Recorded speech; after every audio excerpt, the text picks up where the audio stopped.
Aiko Melendez ipinagtanggol din si Pangulong Duterte sa pagmumura nito.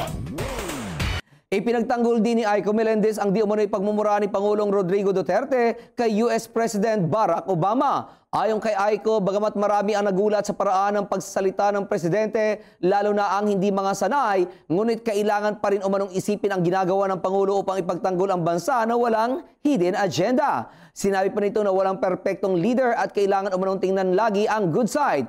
Idinagdag pa ni Aiko na bagamat hindi pang araw-araw na ekspresyon ang ginawa ng Pangulo, lalo na sa mga konservative na tao, ngunit dapat pa rin umanong ikonsidera kung paano ito nakikipaglaban para sa bansa at iyon umano ang mahalaga. Sa huli ay sinabi ni Aiko na para sa kanya ay si Pangulong Duterte pa rin ang pinaka-the best na presidente dahil hinaharap nito ang problema at binibigyan ng solusyon at hindi lamang puro daldal.